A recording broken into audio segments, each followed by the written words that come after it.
You're listening to The Globalist, first broadcast on the 5th of February 2025 on Monocle Radio.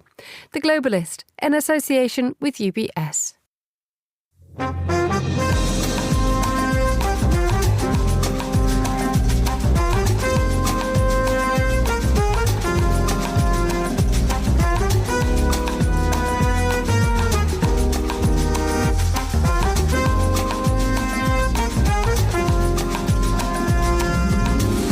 Live from London, this is The Globalist. I'm Emma Nelson. A very warm welcome to today's programme. Coming up, we discuss the forging of new alliances as Syria's interim leader meets Turkey's President Erdogan.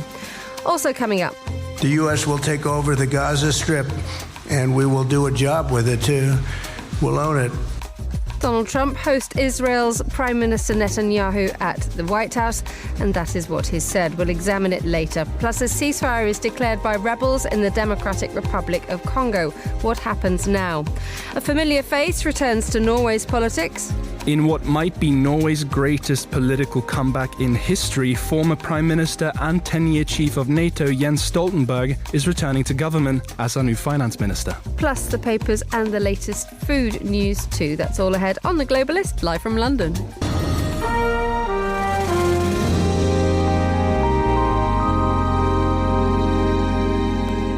First, a quick look at what else is happening in today's news. Sweden's Prime Minister says about 10 people have been killed in what he's called the worst mass shooting in the country's history. The US Postal Service says it is stopping accepting parcels from mainland China and Hong Kong until further notice. And a petition seeking the impeachment of the Vice President of the Philippines has received enough support from the country's lawmakers to trigger a trial. Stay tuned to Monocle Radio throughout the day for more on these stories. But first, Syria and Turkey, neighbours and now potentially allies. Their relationship has seen huge changes in the last couple of months since the fall of the Assad regime in Syria. Now the interim president of Syria is in Turkey to talk about the prospect of a defence pact between the two nations. Well, I'm joined now by Monocle's Istanbul correspondent Hannah Lucinda-Smith. A very good morning to you, Hannah. Good morning. Let's just quickly put the context here. The pre-fall of Assad, Syria was almost a thorn in Turkey's side, wasn't it? Yeah, absolutely. And, even stretching back decades, these are two neighbouring countries which have always had a kind of tricky relationship. Go back to the kind of 1980s. You found that Hafez al-Assad, Bashar al-Assad's father, was harbouring one of Turkey's most wanted, the PKK Kurdish militia leader, Abdullah Öcalan. But actually, in the years directly before the war in Syria broke out in 2011, actually relationships have been quite good, particularly on the personal level between Erdogan and Assad. They actually even went on holiday together in Bodrum in the late 2000s. But yeah, for more than a decade, since 2011, the relationship between these two countries has been almost entirely cut. They cut diplomatic relations. President Erdogan threw his full weight behind the opposition against Bashar al-Assad. We now have a change in Syria. We now have the interim president, Ahmed al-Sharaa. He is in Ankara, or he was in Ankara yesterday. Where do they start to establish a sort of relationship? Yeah, well, of course, since December the 8th, when Assad fled, it's been an absolute turnaround from that previous position. Ahmed al-Sharaa, the group that he led into Damascus, the rebel group Hayat Tahrir al-Sham, is not one of the ones that's directly backed by Turkey, but it does certainly have links with the Turkish government, with Turkish intelligence forces.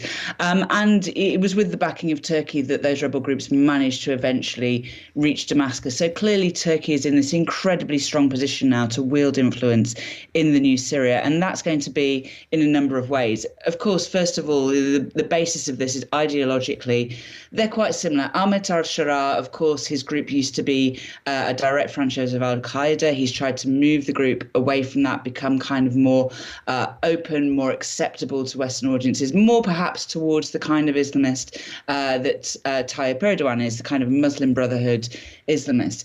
But then for Turkey, the things that Turkey is kind of eyeing up in Syria now are particularly construction, reconstruction deals. There's a huge amount of work to be done. Turkish businesses are really well poised to take advantage of that. And economic cooperation was one of the things that they spoke about yesterday. But for Syria, I think the thing that they really need from Turkey is kind of security guarantee. Really, the Syrian army, in the wake of Assad's fall, is in a complete mess. It's been kind of ground down by years of underfunding, of corruption, and the rebels that took Damascus are, not one sole rebel group. It's a mix of rebel groups.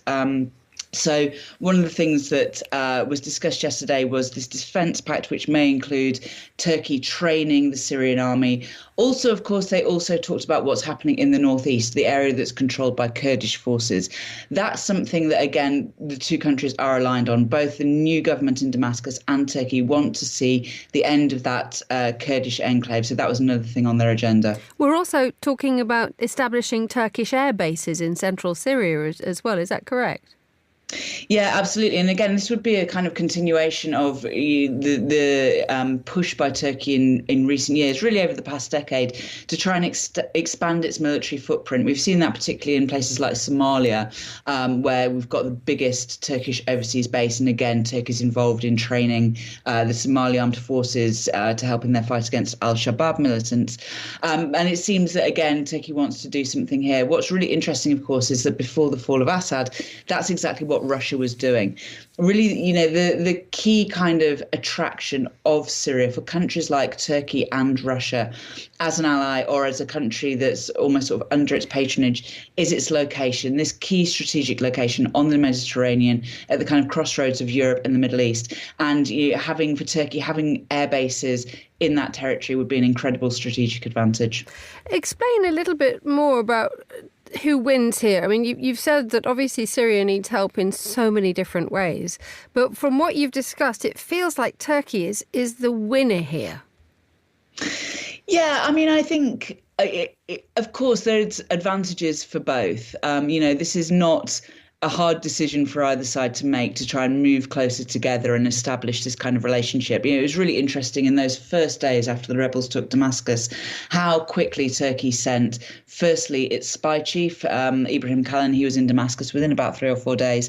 And then also the foreign minister, Hakan Fidan, he was in Damascus within a week. That was really a sign of how close Turkey intends to be to this new Syrian government. But yeah, absolutely, for Turkey, there are huge benefits to be had. And also for Erdogan personally. At the start of the Arab Spring, when it looked like all these old secular dictators across the Middle East were going to fall, but one by one, and be replaced by kind of Islamist governments, possibly Turkey-inspired Islamic democracies, as being said at the time, it looked like Erdogan was going to have this huge kind of sultan-like influence across the Middle East. And that fell apart after 2013, particularly when Mohamed Morsi was ousted by coup in Egypt, when things started going wrong in Syria. And since the rebels took Damascus, that kind of dream's come back for Erdogan. He's, again, in a position where he can frame himself with Syria, also to an extent with Palestine, as this kind of protector or patron of Sunni Muslims around the region, and particularly Sunni Muslims who follow this kind of Islam that's sort of close to the Muslim Brotherhood. And even further afield, I mean, the main backer of one of the main backers of Bashar al-Assad was Iran. They are obviously now no longer backing the interim government in Syria. But is there a feeling that this Turkish influence that could really stretch further, but also could spark some rivalry?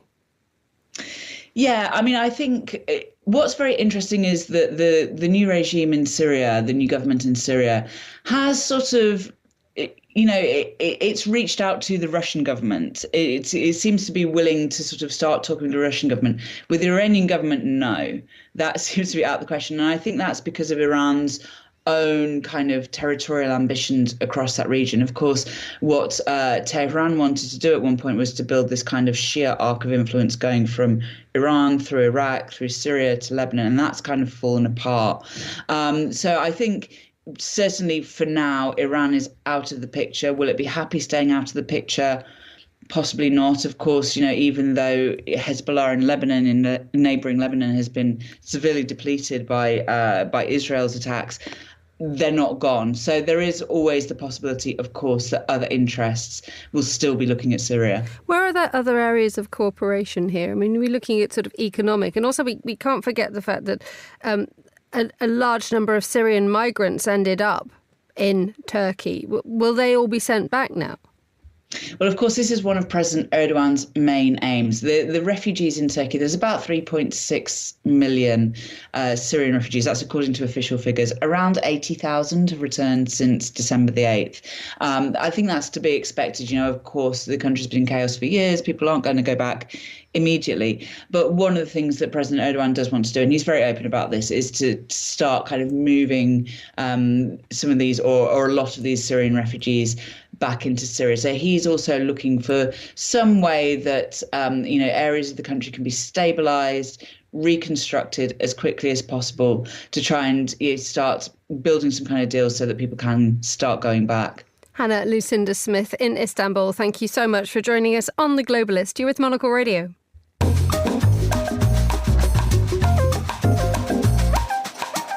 Now, Donald Trump has said that the United States could take over Gaza and transform it into the Riviera of the Middle East. President Trump made the comments at a joint news conference with Israel's Prime Minister Benjamin Netanyahu at the White House earlier today.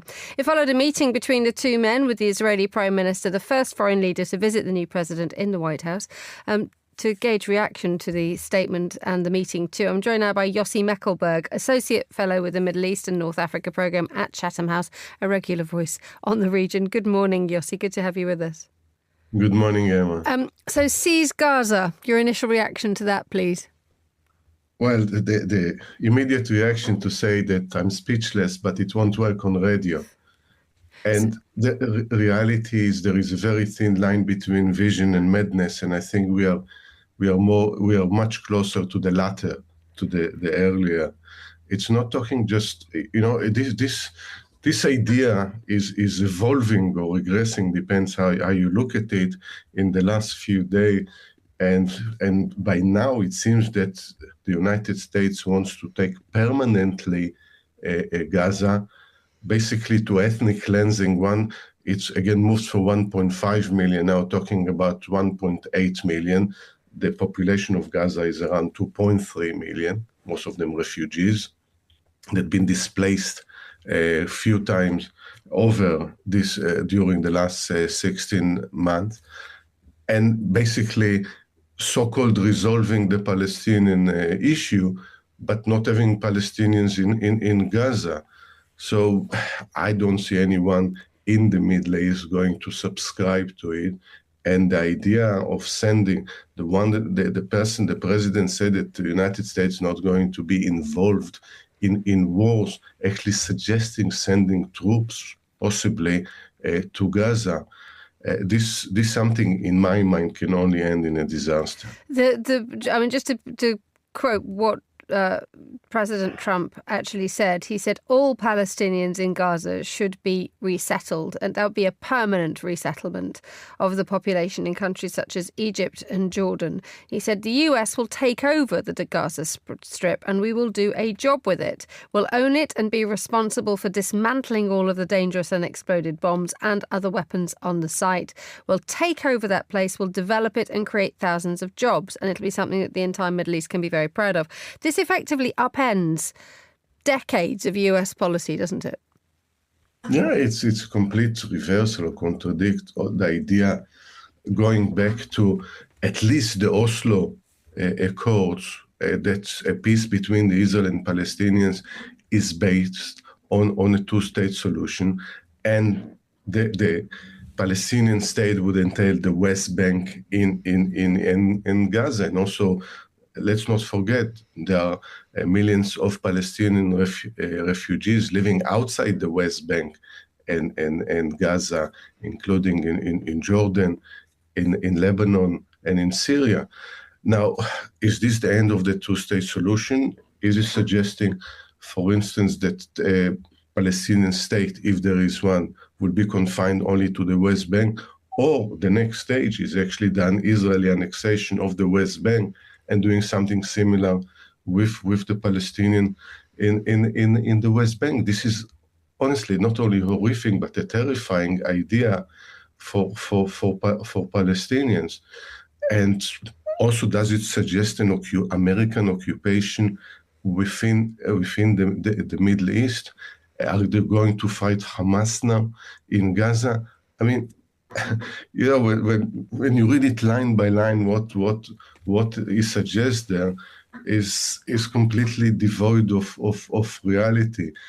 You see, Israel try actually to eliminate Hamas in the last 16 months and see what happened. But in the immediate, there is also danger. What's going to be the response when it comes to the hostage release? Is this the end of it?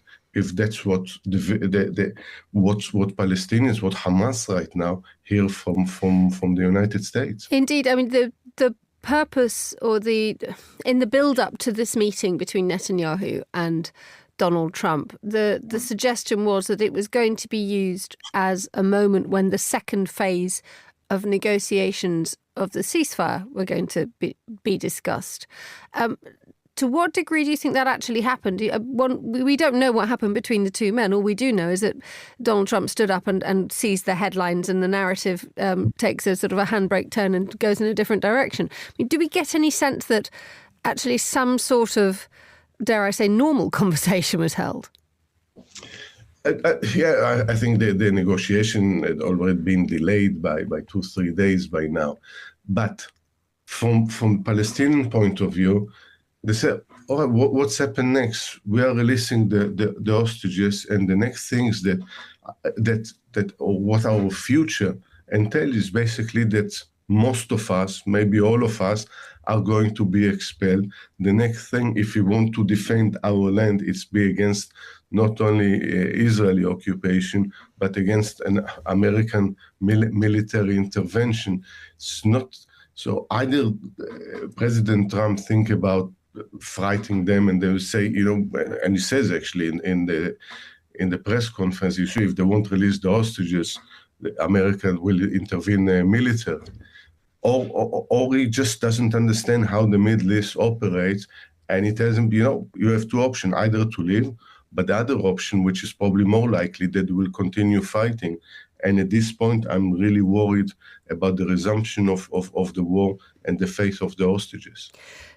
Tell us a little bit more about the reaction from the rest of the community, especially in the Middle East. We already have Saudi Arabia's come out very quickly on this one, saying that the Gulf power seems, which is obviously very much an ally of Trump, has rejected the displacement of Palestinians and said the kingdom's position on the establishment of a Palestinian state is firm and unwavering.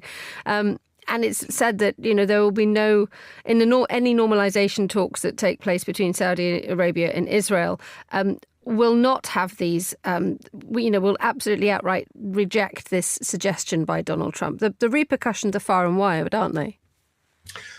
Yeah, I think from the first moment, and we saw on Saturday, the 5 foreign ministers, including Saudi Arabia, Egypt, Jordan, the UAE and Qatar, rejected the idea in its earlier version. Now it's a much worse version of what he said, President Trump said last week.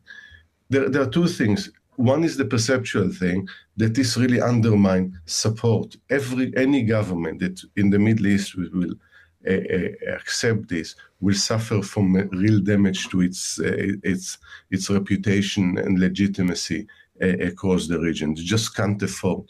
Then there is the practical aspect. Egypt and Jordan are not in a position to absorb another 1.8 million Palestinians.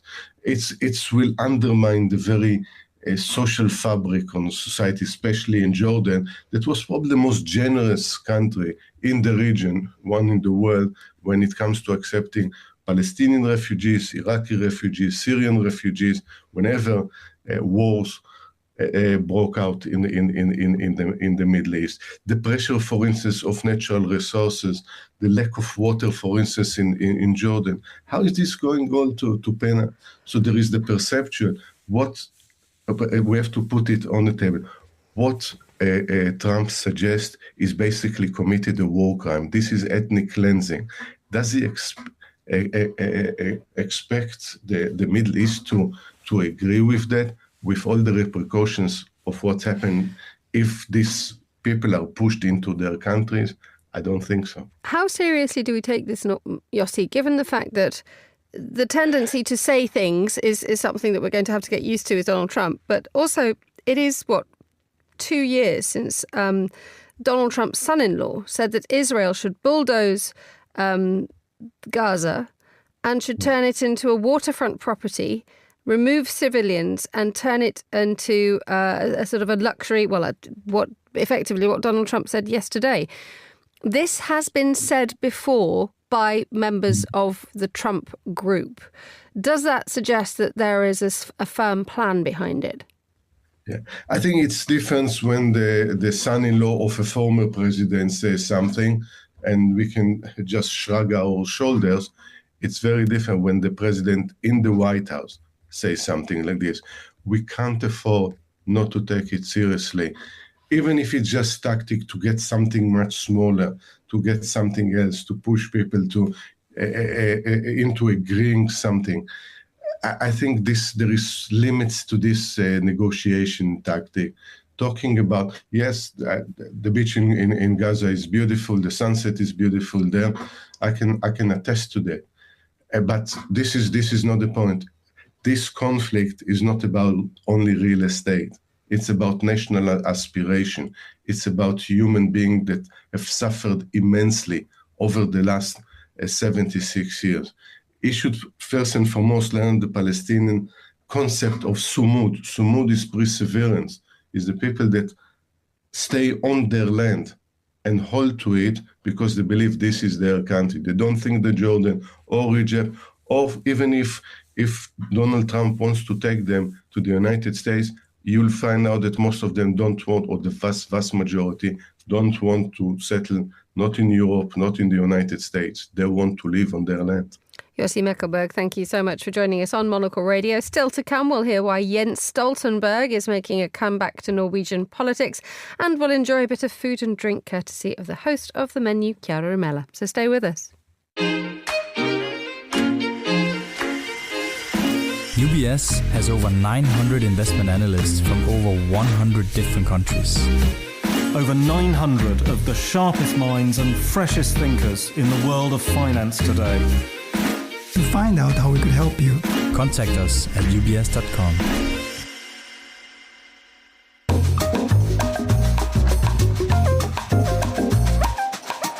Time for the newspapers. Joining me in the studio is Simon Brooke, a journalist, communications consultant. How are we, Simon? How's the Brooke world? Fine, just reeling from the latest Trump announcement, but then most people are, aren't they? It does, so I nothing think, unusual there. Just roll with the punches. Other than that, how all well?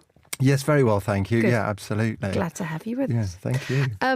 Let's have a look at the papers. The Financial Times has done a piece today on the fact that Nigel Farage's Reform Party is now not just more popular than Conservatives, the opposition, but it's actually more popular than the current government. Yeah, exactly. So the FT in charts, they regularly do these analysis, these sort of visual representations. Yeah, exactly. In the wake of opinion polling recently that gives the Reform Party, which is this insurgent populist group which is born out of the Brexit movement, polling gives it a lead over the governing Labour Party and the opposition Conservatives.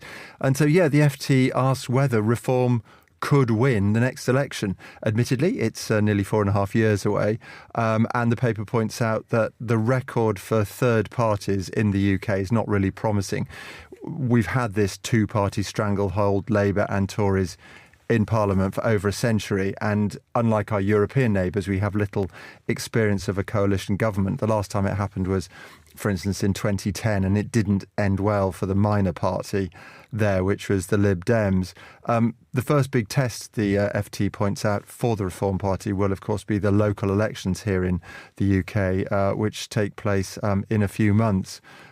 So, yeah, we'll see. It'll be interesting, but there's a new leader, there's a new chief executive party chair, an entrepreneur, Zia Yusuf, who is very active, I'm told, and is building up the kind of grassroots operation that any party needs to do well in local elections. I mean, at one point we were thinking that a large dollop of cash from Elon Musk was on the way, but he seems to have turned his fire on Germany now. Yeah.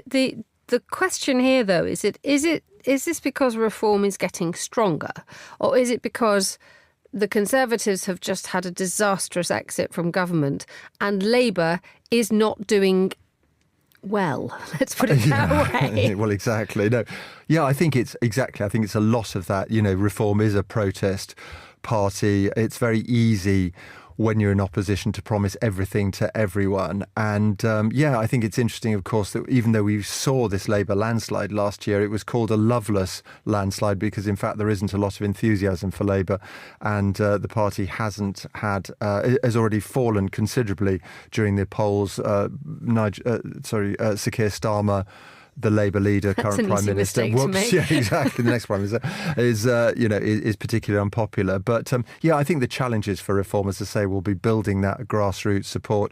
Also, Nigel Farage has an amazing habit of falling out with people. I mean, he attracts headlines with Musk and others.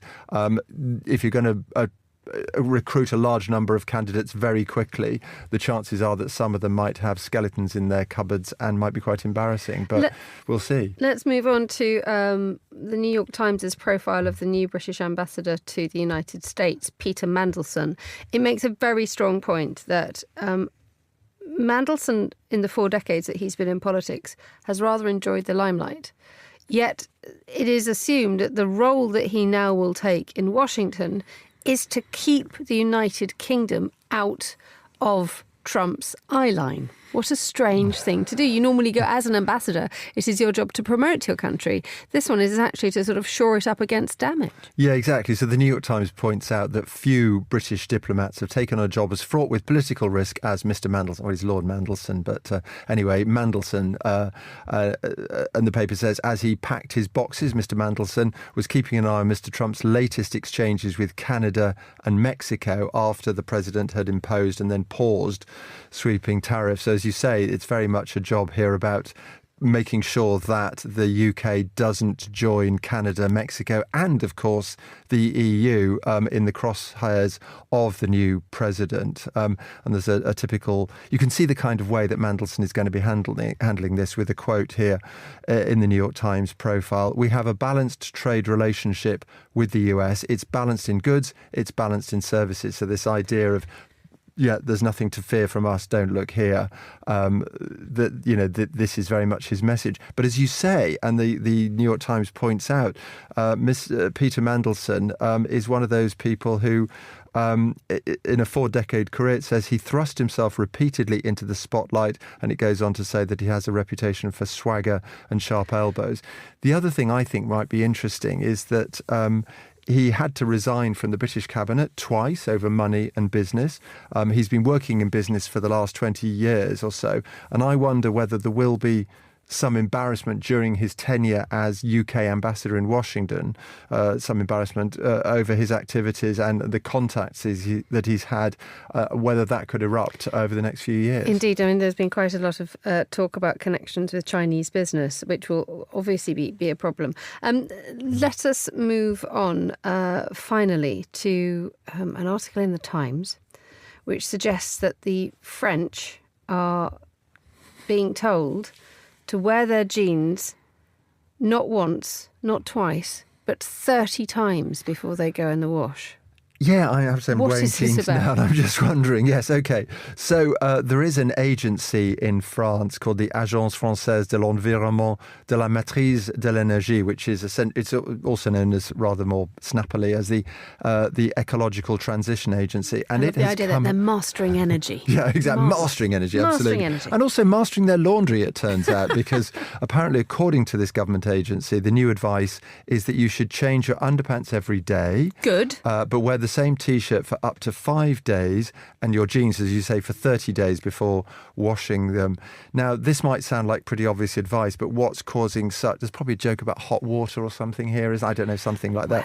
What's causing such a fuss, anyway, the French to get their knickers in a twist, according to the Times headline, is that this agency employs 1,000 civil servants and costs the French taxpayer 4.2 billion euros a year. So it's taken all these people and all this money to tell you that when you should wash your clothes. Pullovers you can wear for 15 days. Bed sheets and pyjamas are good for a week, apparently. What? Goodness me. OK.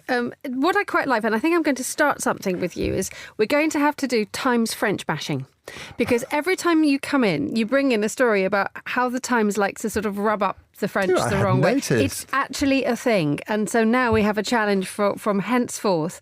Even now they're sort of referring to Pepe Le Pew, the skunk of the Looney Tunes cartoons. I thought that's as a journalist, I know when you're really scratching around to get it up to 800 words or something. I hear the sound of a barrel being scraped. Exactly. Simon Brooke, thank you so much for joining us in the studio. The Times gauntlet has been thrown down. The time here in London is 7:30 a.m. You're listening to The Globalist with me, Emma Nelson. A quick look now at what else we're keeping an eye on today. Sweden's Prime Minister says at least 10 people have been killed in what he called the worst mass shooting in the country's history. More people were injured in a gun attack at a community college in the city of Örebro. Officers say the gunman was acting alone. The US Postal Service says it stopped accepting parcels from mainland China and Hong Kong until further notice. The move comes after the US President Donald Trump imposed an additional 10% tariff on all goods imported to the US from China. And a petition seeking the impeachment of the Vice President of the Philippines has received enough support from the country's lawmakers to trigger a trial.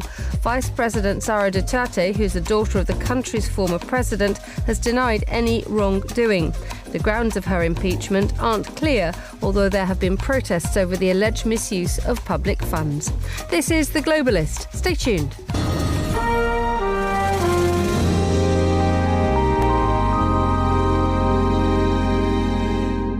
A ceasefire has been announced on the eastern side of the Democratic Republic of Congo, where rebel fighters backed by the Rwandan authorities have been gaining territory. The rebels, including the M23 militia, say they were pausing their fight for humanitarian reasons. Up to 900 people are now known to have died since the violence escalated last month. Well, joining us now from Cape Town is Daniel van Dalen, who's Senior Country Risk Analyst at Signal Risk. Good morning, Daniel. Morning, Emma. We mentioned the humanitarian aspect to this, but do we know what exactly has led to the ceasefire? Yeah, so it's interesting. I think it's really important to kind of clarify that it's a unilateral ceasefire declared by the rebel, by M23, as opposed to any sort of ceasefire that perhaps has external involvement in terms of monitoring, and actual dialogue. So, it hasn't necessarily been accepted by the Congolese military, although there has been a lull in fighting over the past 2 days. In terms of what's resulted in the ceasefire, I think there's a couple of factors. One, M23 has previously used ceasefires to kind of consolidate positions where it's faced increased resistance from the Congolese military and state-line forces. That's very much been the case over the past few days in South Kivu province. After it took Goma and North Kivu, it started to move south towards the South Kivu province capital of Bukavu. So they faced increased resistance there. What we've even seen in recent days is since the start of the ceasefire, M23 has started to consolidate its positions in South Kivu. So it's kind of used the ceasefire as a bit of a break. Alternatively, it is equally, viewed as a way to kind of gain some sort of diplomatic favor by saying, look, we're doing a ceasefire for humanitarian purposes. Let's allow the expatriation of foreign soldiers and these types of things, to make themselves look a little good. However, they still have an open Goma airport to actually allow humanitarian aid to come in. It is that looking good thing, isn't it? Because normally fighters don't normally stop for wholly humanitarian reasons, do they? No, not at all. We've seen this throughout the entire M23 conflict since 2021. M23 decides, we're going to do a ceasefire. Look at us, we're trying to do the thing properly. And then next minute, they're starting to move into new territory and kind of take advantage of the situation. It also allows M23 to kind of place any renewed fighting on the Congolese government as part of its kind of wider, I would call it a PR campaign to make itself look a little bit better and to place blame in Congolese authorities as opposed to themselves saying, well, look, we're trying to do this, but they're actually messing it up. We have a planned crisis meeting between the Congolese and Rwandan leaders in the next few days. Do we know what they are going to try to achieve there? I think it's really, important that you have both the East African Community Regional Bloc and the Southern African Development Community Regional Bloc, because you've kind of seen the splinter, in a sense, of the EAC not necessarily siding with Rwanda, but definitely taking a more neutral position, which has been kind of viewed as almost they're not really willing to condemn Rwanda. They've really placed the ball in the court of the DRC, where SADC, for example, has kind of taken the side of the Congolese state and really been aggressive towards Rwanda, at least diplomatically. So I think it's really important that you have both of these sides facilitating the meeting. I think, the main expectations there will be, can you actually organize a formal ceasefire that will be monitored by both regional blocs? I think, unfortunately, Rwanda and the DRC have two positions that are not necessarily compatible. Rwanda says, well, we're not going to leave until you kind of address our demands, where the DRC is saying, well, for us to do that, you have to leave. So I think that dialogue that we're seeing in the coming days will have to mainly focus on who's willing to concede to what, and really facilitate a proper ceasefire that will enable dialogue to kind of move forward. But I don't see any miracles happening out of this one singular meeting. In that context, how long do you see this ceasefire holding? Again, it's a unilateral ceasefire. So at the end of the day, M23 may decide to move forward into new territory, and the Congolese government decides, well, no, you can't do that, and restart fighting. So I think it could collapse in the coming days. We've seen this before, previous unilateral ceasefire declarations by M23. Suddenly they'll move into an area that is controlled by the Congolese military, and fighting will restart. And basically, I think, in the context of the upcoming meeting, M23 is probably going to try its utmost best, again, to maintain this higher diplomatic position and say, okay, well, we're going to wait till the meeting. But I think, within the space of the next week, we could see fighting kind of resume, particularly in South Kivu province, where we know M23 is already bolstering its positions in what seems to be, preparations for a further advance. So I don't particularly see it holding for longer than a week. Daniel van Dalen, thank you so much for joining us on Monocle Radio. You're listening to The Globalist.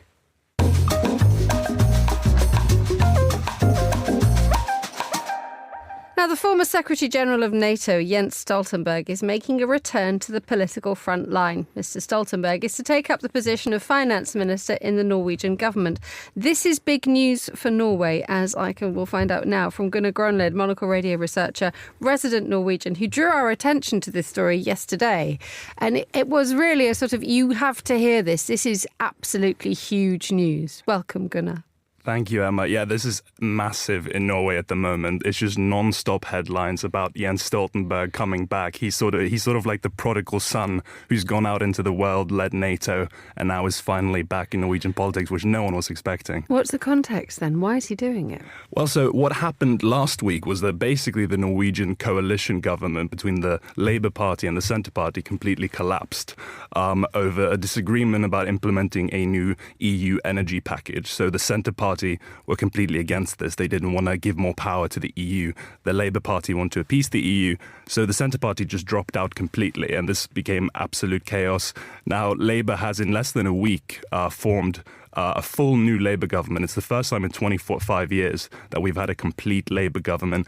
So Prime Minister Jonas Gahr Støre has had to fill 8 ministerial positions, and in a big surprise, because no one was expecting this. No one thought that Jens would say yes to this. Jens Stoltenberg is the new finance minister. That was the position that was left behind by the Centre Party leader.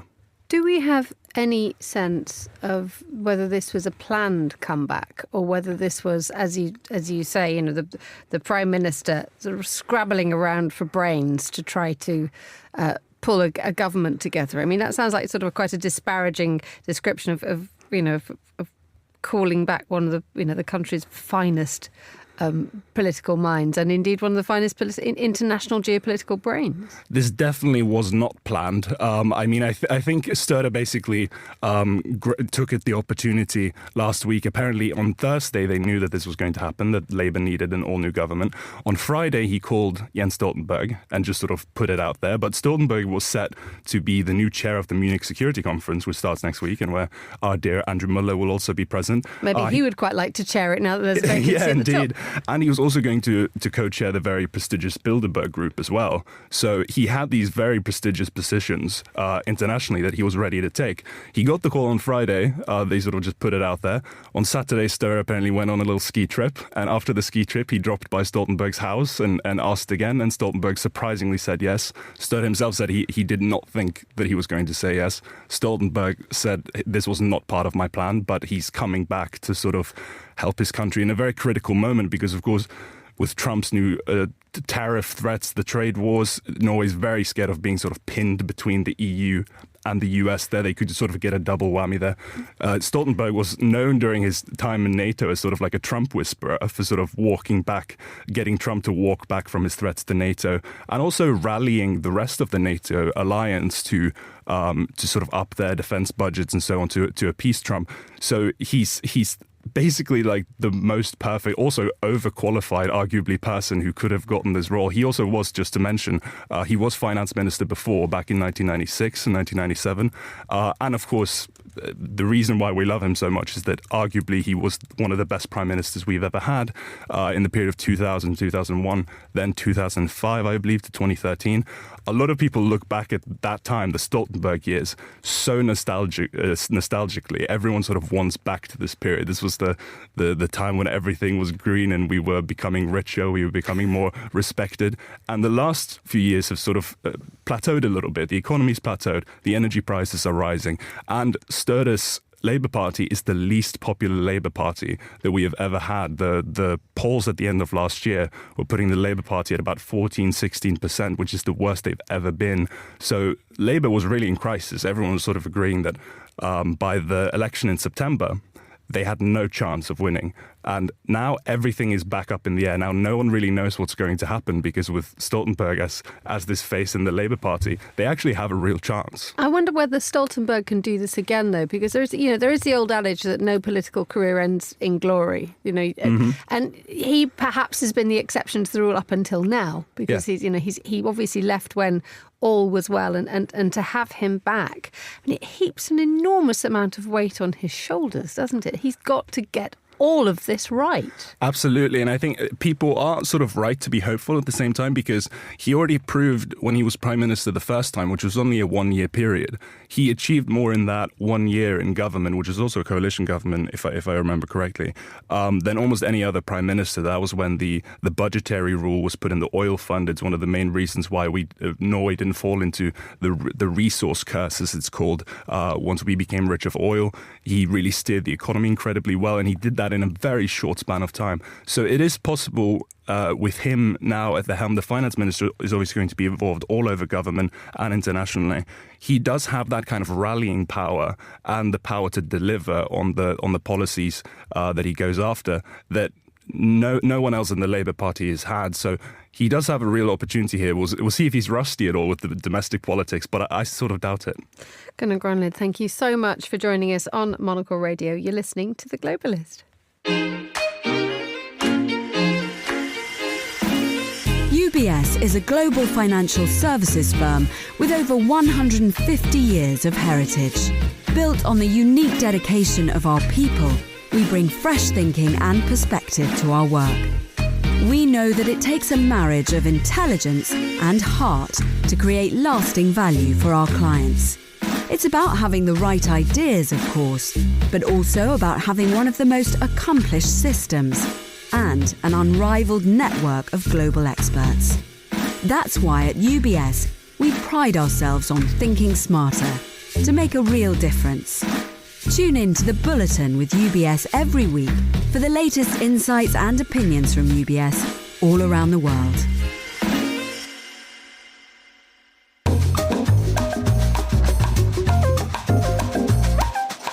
8:43 in Prague, 7:43 here in London. Now, the media landscape in Czechia is generally considered a stable one. Czech television and Czech radio are pillars of civil society, trusted and respected by the population. But there are fears, however, that the rise of populism in the country could lead to a change, if not in direction, at least in priorities. Well, Rob Cameron is a journalist based in Prague and he joins us now. Very good morning to you, Rob. Welcome back to Monocle Radio.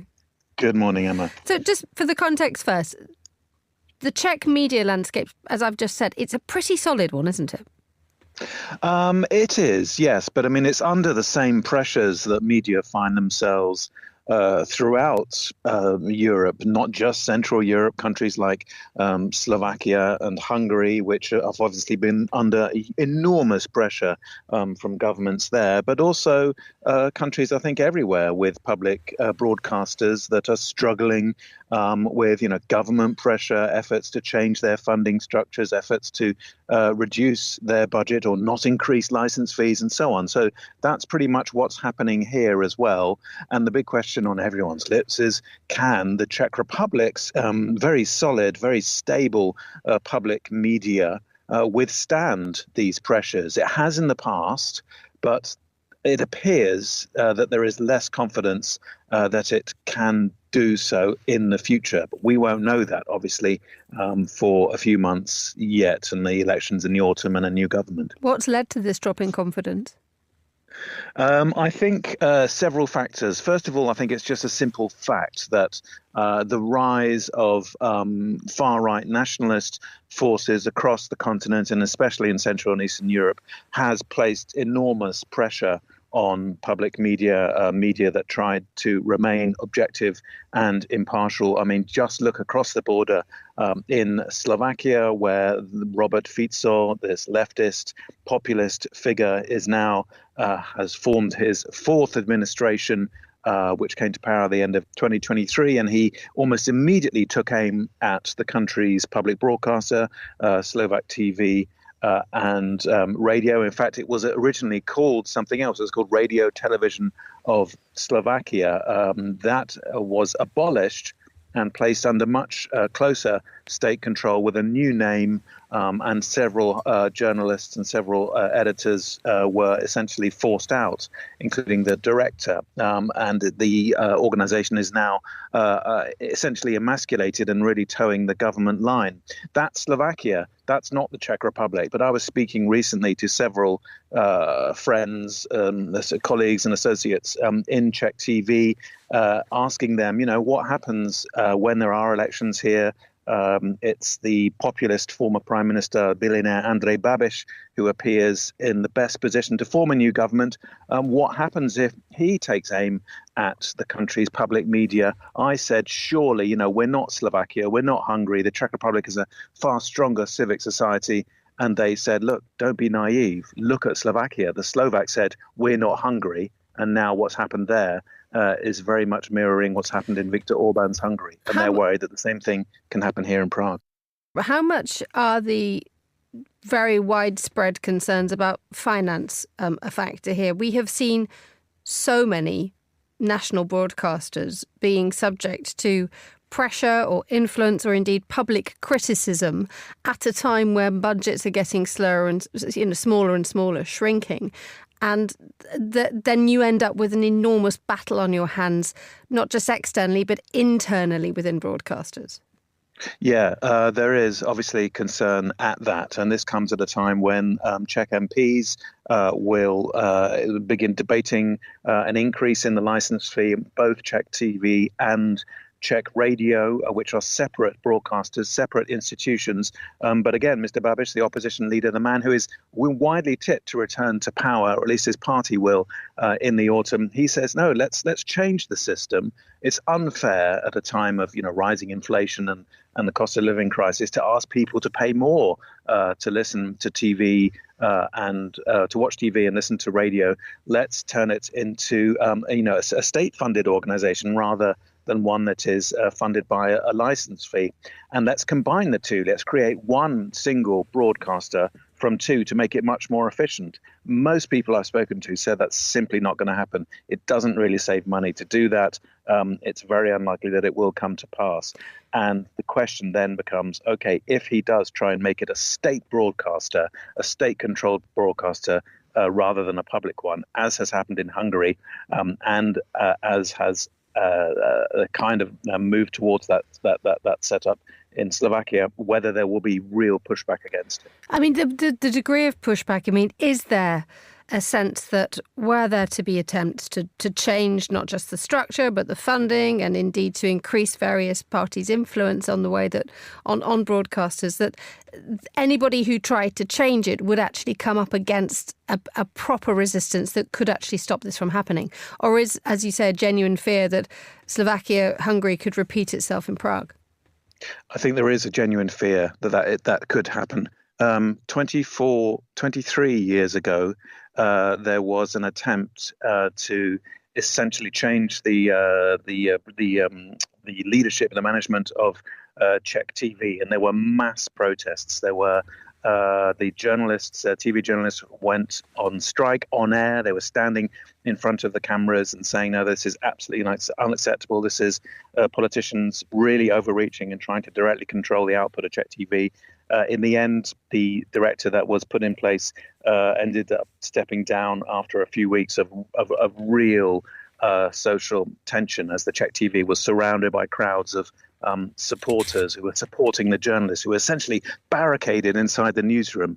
I asked a very good friend who's been a Czech TV journalist for a very long time. I said, look, that happened 25 years ago. Surely the same thing would happen again this time if politicians did attempt to directly start taking direct control of Czech TV. And he said, forget about it. That's not going to happen. That was then. This is now. Lots of things have changed. We simply don't enjoy the same level of support in society that we used to. So several people inside TV are quite worried that there won't be that kind of pushback if there is an attempt by politicians to do it.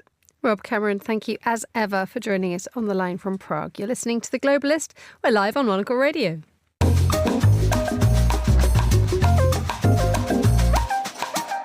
Time now, finally, to have a delicious look at the latest world of food and drink. Chiara Rimello is host of The Menu on Monocle Radio. I'm delighted to say she joins me in the studio. Good morning, Chiara.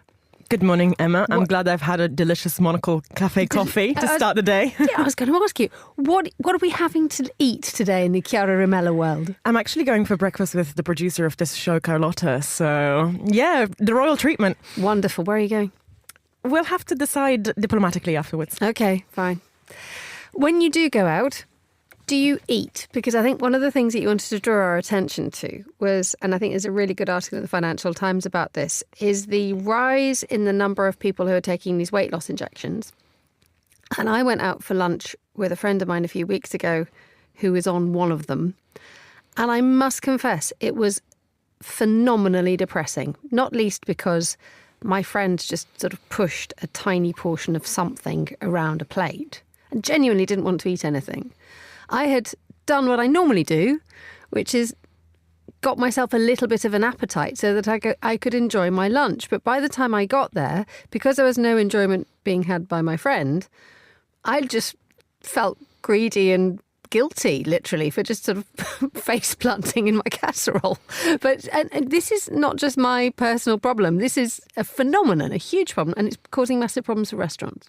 Well, yes, this is the thing. I mean, we've all experienced a slight, disjointed appetite in lunch with someone. But I think what's interesting is that this isn't just a little something that's anecdotal anymore. The amount of people who are taking these weight loss drugs is significant in the States particularly, but it might rise around the world as these drugs become more available on public health services. And it is having an impact on the way that restaurants are doing their trade already, with elements such as the cost of living and with a generalized tendency for people to sort of withdraw from the consumption of alcohol. We've witnessed this for the last few years. The slowdown, the article says, in kind of upscale dining, spend on upscale dining is at about a level of 11%. But then restaurateurs are anecdotally saying, people who are coming and are on these weight loss drugs are spending significantly less, are ordering significantly less. And you have people here in London, for example, like Hugh Corcoran, who runs the Yellow Bitten, who's been under a lot of heat because he has been very vocal around the idea that if you do go to the restaurant, you should order copiously and come with an appetite and be ready to be decadent with your spending. Now, he's saying that more on the spending and the feasibility for restaurants point of view. But, in a world where millions of people will be taking this drug, what does that do to the restaurant industry? And let's pay attention to the snacks industry, because not only does Ozempic or the weight loss drugs affect the amount of food that you feel like you want to eat, but also the kinds of food you want to eat. This is a story in the New York Times a few weeks ago where snack companies are generally quite jittery because people don't fancy salty, sweet, hyper-processed foods anymore. They actually want to reach for the celery. Goodness me. There's an argument to be had, though, that every time you go out for lunch or go out for dinner, you don't have to engage in decadent eating. You don't have to have 17 courses and a pudding wine. Is there a fear that actually the eating out as a slight perk is going to be threatened by this? Because we don't all go for a mega blowout every time we go to a restaurant. Sometimes you just go out for something to eat, as simple as that. But if none of your friends, or if you indeed don't have that appetite, there's that kind of like middle seam of eating and restoration, which actually could be even more under threat. Definitely. I mean, this is the issue. I mean, some of the restaurateurs are saying they order less. They order a few appetizers and a pasta and a fish to share. But mostly they're not coming anymore. and you know, it's an argument whether you'd rather have the tables free for someone who is going to come and is going to spend a lot of money, or if you just want a happy, buoyant trade all the way around. It was astonishing. I was in a restaurant a couple of days ago where they actually celebrate eating, and it was lovely. There wasn't anybody pushing a small thing around a plate. Everybody had a fork that was doing its job. Let's move on to... Tell us about Italy and the care package that is being delivered. I love the idea of this because I think if you go to somewhere like Italy, for example, it's almost like you look at Italian people who always you feel as if they're breathing out and for the first time in months because they're home. There is that taste of home that the Italians do crave, isn't there? Absolutely. I mean, the Italians are not the only ones, but I think they are amongst the top nationalities in terms of being really attached nostalgically to the food of home. I mean, we all know we are obsessed with it. Yeah, the apron sprint strings are made of tagliatelle. Yeah, pretty much. But I think it's interesting because obviously all around the world you have Italian delis, and for this matter, delis for many of the expats communities that live in major cities around the world. But there is a rise, which La Repubblica is calling exponential, without putting a sort of necessarily a figure on it, in these companies that genuinely ship out products from, I guess, you know, all of the aisles of the supermarket back in Italy around Europe. I'm talking about companies like TIC, the Italian Connection, Vico Food Box, or Mama Pack. Mama Pack? Mama Pack, Love yeah. Mama Pack. Well, I mean, because it's a very traditional and kind of cultural reference. When you're an Italian expat, you receive the care package from back home, right? So the idea is exactly to evoke that sort of feeling.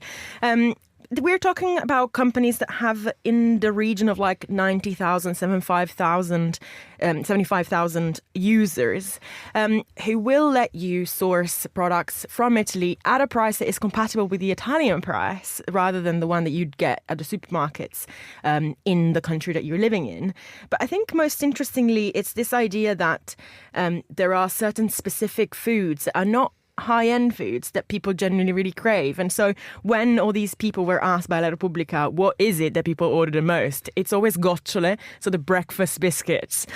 I think breakfast is, again, such an identitary thing, and people are so, vehemently attached to what they grew up with. So, yeah, gocciole is the real marker of, an Italian identity. In 10 seconds, are gocciole nice and worth a breakfast? Oh, absolutely. I'm a devotee, and I have been one of those people who's ordered gocciole before. The Mama Pack. Chiara Romella, thank you so much for joining me in the studio. That's all the time we have for today's programme. The warmest of thanks to all my guests and to the producers, Carlotta Rebello and Chris Chermak. Our researcher was Maisie Ringer. Our studio manager was Flynn Simons. After the headlines, more music on the way. The briefing is live at midday here in London. The Globalist is back at the same time tomorrow. Hope you can join me for that if you can. But for now, from me, Emma Nelson, goodbye. Thank you very much for listening.